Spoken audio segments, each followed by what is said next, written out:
Well, welcome everyone. Thank you so much for being here at Pfizer's Rocky Mount, North Carolina site. My name is Mike McDermott, and I have the joy of overseeing manufacturing, quality, and distribution for Pfizer globally. And I'd like to start today's discussion by acknowledging our 3,200 unbelievably talented colleagues and contractors that work at this site each and every day. They carry on an amazing legacy of 55 years of this site producing high-quality sterile injectables for the U.S. hospital system and for countries around the world. So I couldn't be more thrilled for the work that they do every day. I also want to, of course, thank the emergency responders that have jumped to the need here in Nash County, in Rocky Mount, and here at the Pfizer location. You all do amazing work every day. You put your lives at risk to help others. And we're so grateful that you're here helping us today and for the days to come. And of course, I'm thrilled to welcome and thank all the elected officials from local, county, state, federal government that has reached out to us over the current days and coming days to support us in any way we can. We're incredibly lucky to be located here in North Carolina, where we have a rich source of talent, we have incredible infrastructure, and we have the best support that we could imagine. And we're going to lean on those friendships and partnerships and support over the coming months as we look forward to making the repairs to this facility and beginning production as soon as possible. So with that, I'm thrilled to introduce our CEO, Albert Bourla. Albert? Thank you. Thank you, Mike, and good afternoon, everyone. A devastating tornado touched down here in the community of Rocky Mount in North Carolina, a town of more than 50,000 hardworking people, and a town where we have one of our best facilities here in the US with more than 3,200 local people working, as Mike said, day in and day out. I start by saying thank God. Thankfully, our warning system worked well, and none of these 3,200 people that were there was injured, or of course seriously injured, and the facility, they were able to go to shelter. The system worked very well, and we are very fortunate not to worry about human pain here. And also we are very inspired to see how this community is pulling together. I spoke with a lot of people, and they are pulling together to pick up the pieces and move forward with their lives after something very important happening here. I'm here today with some of our team members to lead our efforts and to speak and understand and assess the situation.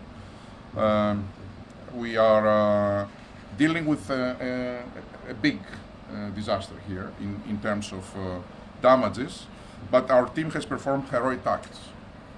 And for example, during the pandemic, this is the team that their ingenuity and hard work, along with the most advanced science, allowed them to ramp up productions 5-7 times so that they will meet the demand of the people that were going to the hospitals at that time because of COVID.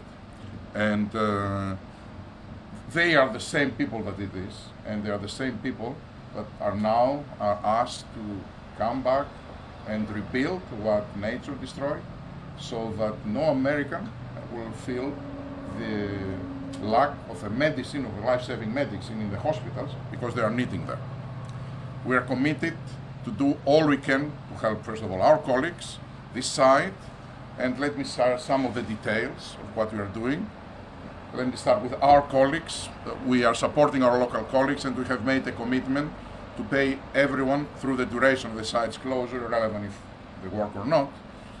We also have several assistance programs in place, including wellness staff and disaster recovery services for all our employees. Second, of course, we want to support the community. We are making financial donations to 2 organizations here, the American Red Cross of North Carolina and United Way, Tar River region. And we have also put in place one-to-one matching donation programs for colleagues around the world to support these organizations, and then Pfizer will match everything that they will contribute in addition to what we are giving directly. Now let me focus on what we are doing to get this site up and running as quickly as possible. This is a very, very important site. 90% of the production of this site is utilized in the United States. So it's a very, very highly useful and important facility for the US healthcare system. 8% of the sterile injectable medicines that are used in US hospital in the country, including critical anesthesia, analgesia therapeutics, anti-infectives, neuromuscular, etc., are coming from here. So we have a monumental task in front of us to make sure that we will bring back to normality everything so that people will not feel the pain because of the lack of important medicines. We have been in very close contact with state, local, and federal officials, many of whom are with us today, and we're also working in close coordination with the FDA. I spoke several times with the commissioner myself, and we keep talking about it. I want to thank them for their partnership. I spoke with the governor, and he's sorry he can't be here in person today, but he has offered all the support we need so that we can turn these things around. There are crews right now on site working to restore power. It's extremely important for a manufacturing site like that. You know that without power, you can't maintain the right temperatures with these buildings, which are extremely important to be able to maintain what they are built to do, to fill in sterile way. It's extremely important to be able to restore that. Also, we have engineers that they are now assessing the structural integrity of the buildings. It appears that most of the damage is sustained at the site where was our warehouse. So the facilities that they are producing doesn't seem that they have suffered any damage as a result of the hurricane. The issue over there will be that there is in manufacturing sites like them, you cannot turn on and off the switch like that. If the switch is off because you are forced, because power is out, you need time to be able to get things up and running. And this time is not in days, it's in weeks. So, but we are starting now, immediately. Currently, we do not believe that there has been any damage to our production site. Now, the warehouse was almost completely destroyed, at least the part, not the safety vault, but at least the main warehouse, stores raw materials that are needed so that we can produce, packaging supplies, for example, vials, syringes that are needed so that we can produce the goods. Finished medicines that were awaiting here, quality release. After we finish our manufacturing of these products, we don't send them to patients before we complete a set of quality tests. So as they were waiting for the release of these tests, unfortunately, hurricane hit and they were destroyed. Of course, we are moving full speed to bring this manufacturing plant into action again, but we are exploring alternative manufacturing locations, including here our facility in Sanford, in North Carolina, while this site is still ramping up their production. Look, I have to say that clearly nature is strong, is powerful, but so too is human ingenuity and human spirit. And a great deal of work needs to be done here, but I want to assure all that we are committed. We will do it. We will bring things back to order, and we're working in lockstep with many of you here today. And I want to thank you for the support that you offer, and I'm sure we will receive as we are every day receiving when we need it. So with that, let me close by thanking our colleagues here for their resilience, and let me assure you that we will do all we can to support you in your time of need. And I would like to invite a few of our guests to say a few words, starting with Representative Davis, please. Thank you.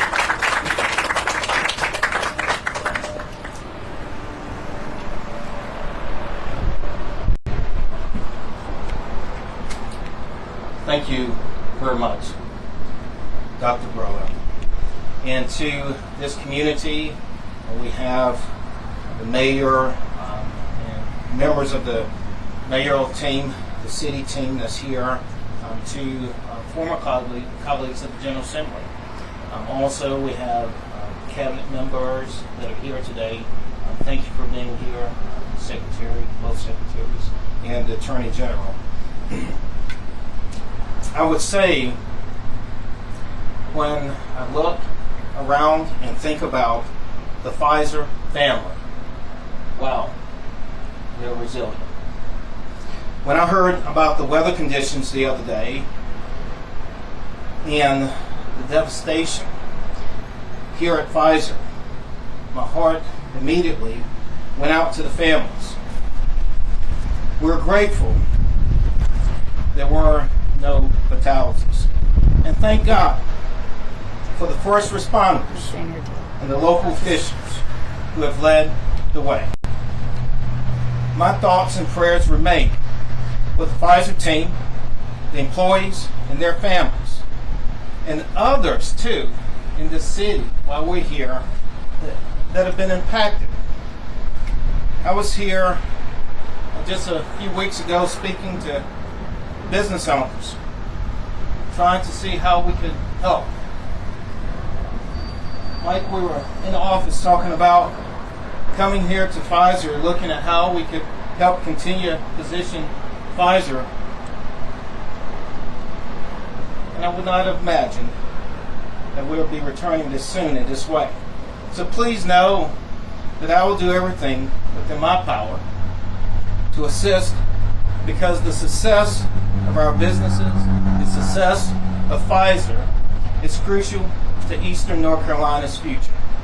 We're resilient, and we will help restore this facility as quickly as possible. And I'm committed to working with our federal, state, and local partners to do just that. As cleanup is upon us, I understand the vital role Pfizer plays, not only in this community, but across Eastern North Carolina, our state, America, and this world. Dr. Bourla, please continue to let me know what your needs are so that we can help as quickly as possible. I'm not just here today, but please know that I will continue to be with you in support. May God bless you, this community, and at this time, I recognize our State Commerce Secretary, Michelle Saunders.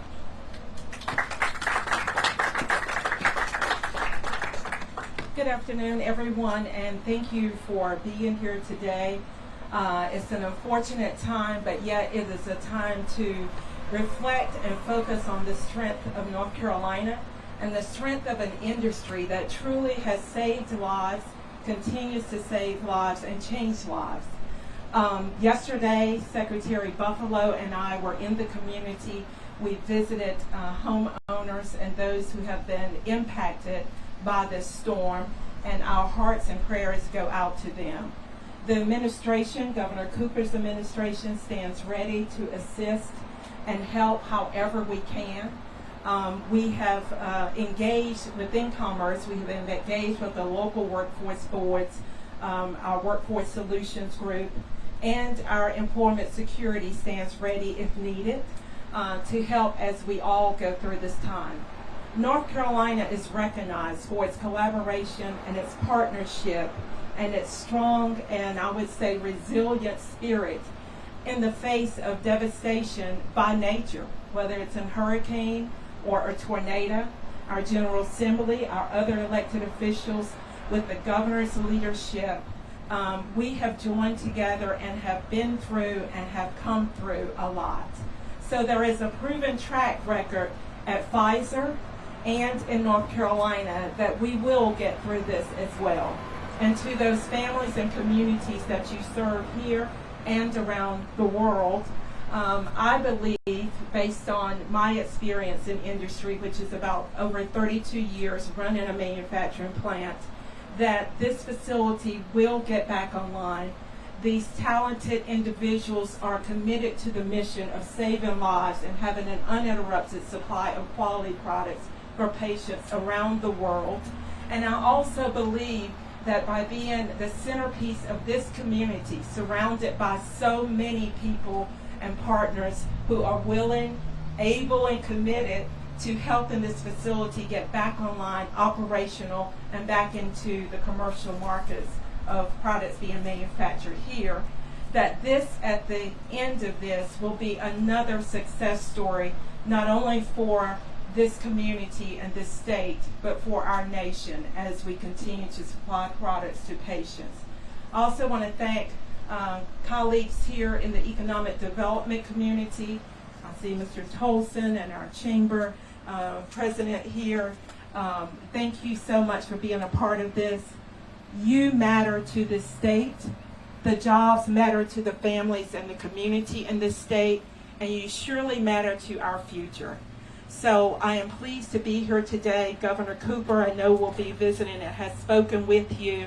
Of course, his leadership, the state knows very well that he is not only there for us in the good times, but he is always that same leader who stands and leads us to a greater place, if you will, even in the tough times such as this.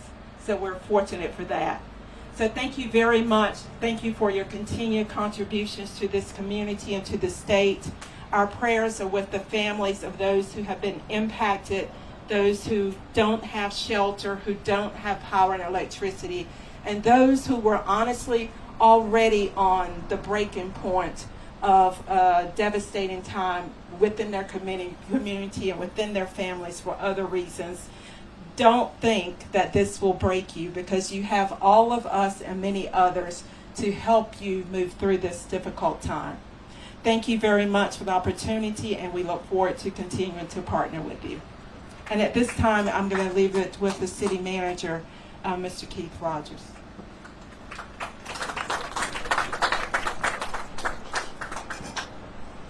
Well, good afternoon, everyone. Even in the time such as this, it's still a pleasure to be with all of our local leaders and representatives. And the city's message from Rocky Mount has been concise and simple but clear. We are here to serve. So to our Pfizer family, we stand prepared and ready to assist in whatever recovery efforts are needed to ensure that the plan is up and running as quickly as possible. And in the interim, anything that we can do to assist your operations and assist in that recovery, we are certainly prepared to do so. And again, as always, our thoughts and our prayers are with all those that have been impacted by the events this week. And we look forward to a successful reopening of our facilities and getting through this together. So thank you. And at this time, it's my pleasure to introduce our Senator, Ms. Lisa Barnes. Thank you. Thank you so much. Good afternoon, everyone. Dr. Bourla, it's so nice to have you here. Welcome to North Carolina, although it's not in the best of circumstances right now. But Senator Berger sends his apologies for not being able to be here today, but we would both like to just express our utmost support and appreciation to Pfizer for being here in Rocky Mount and for the valuable input and contributions that you make to our local and our state economies. We are so grateful for the employment opportunities for over 2,000 people here in our area, and those employees play a vital role in the manufacturing of these very important pharmaceutical products here. We are grateful that there were no fatalities, but at the same time we recognize the extensive damage here, and the North Carolina General Assembly stands ready and able to assist in the recovery efforts and process in any way that we can. So thank you again to all the first responders, and our prayers are with all of the people who are impacted here. Thank you. Mike.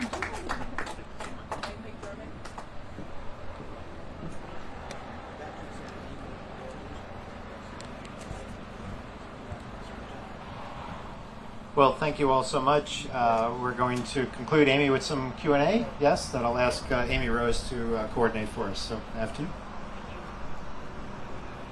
Thank you. Let me add my thank you. I'm very grateful for all of you to come out this afternoon. We just have a very few minutes. We're sensitive to the heat, also the burden on the site. They have a lot of work to get back to. But we are going to allow members of the media to ask one question, and they can pose it to our speakers about the damage, the current situation, or the planned recovery efforts. So Steve, could I call on you first? Steve Squisha, CBS 17. Steve Sprague, CBS 17 out of Raleigh. Logistically, how difficult is it going to be to try and shift the manufacturing to other facilities and be able to get those medicines done? And also, if you start shifting to other facilities, does that mean other medicines may not have to be made while they're making the stuff that was made here? I think all of the above reflect the complexity of the situation. It's not easy to transfer. There is, if I remember, 20% of our products that already are manufactured in other places. So for that, it's easy. We will increase manufacturing in the other places while they are up here. The warehousing, which is destroyed, I think we will find plenty of warehousing around that we can rent, so that will not be a problem. I think the major issues, it is first of all to assess the situation, to be able to restart the facilities, and that will take weeks, even in the absence of structural damages. As I said, because we need to maintain the sterile nature of these operations. And then, of course, to find all the materials and repurchase the materials that were destroyed, because you need glasses, for example, the vials to be able to pack. So, you want to add something on that, Mike? The only thing I would add is all our suppliers have been contacted. All the materials that were in the warehouse have already been reordered. We've had incredible support from the industry, from other industry partners, from our suppliers, and we're confident that we have the goods flowing in again as quickly as possible. That stuff, the stuff that was destroyed, is that considered a biohazard? It is not. The materials that are contained within the building right now are safe and secure, and we don't have any concerns in terms of their toxicity. Yep. Mark, could I call on you next? Oh, sure. Matt Tallholm with WRAL out of Raleigh. What specific medicines are in that facility, and what kind of shortages could we expect of those kind of drugs? We are assessing the situation. I don't think that we know right now what type of shortages we may have. Right now, there are at least 6 weeks of inventory out there in the channel, so I don't think we'll see anything in the next, let's say, few weeks. What type of medicines here? We have analgesics, we have anesthetics, we have anti-infectives. What else we have? Vitamins. Micronutrients. Yeah, micronutrients. So this type of medicines, and of course we have a very big part of the emergency kit in the emergency rooms, in the carts that exist in every emergency room right now in the U.S. A lot of the injectables that they're having over there are made here. So that's why, as I said, our number one priority is to ensure that we will minimize supply disruptions for these medicines, because they are important and they save lives. So that's why we are trying to do anything we can in our power to make things come back to normality fast. Great, thank you. Brian, how about you next? Brian Gordon with the News and Observer. Going off that last question a little bit, are there any drugs to your knowledge that are made here, like exclusively, that hospitals would solely rely on this brand for? There are several medicines that are made here exclusively, and they are not made otherwise in the Pfizer network. I'm not sure there are some that are not made by other manufacturers. That's Mike? Yeah, the good news is that, of course, we have other manufacturers that work in this space, so none of the products made here are proprietary, so other manufacturers participate in the open environment here in the U.S.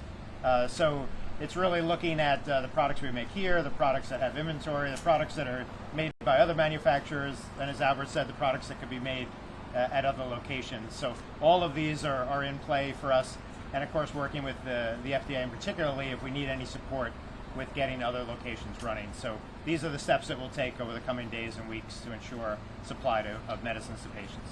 And clearly the prioritization that happens in cases like that, and particularly from us, it is always we try to understand where we have the highest risk to have a product that it is out of supply that can create serious issues, health issues.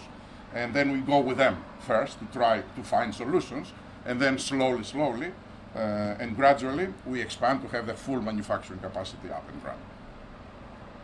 Thank you. So we just have one last one, and we have Elena from ABC.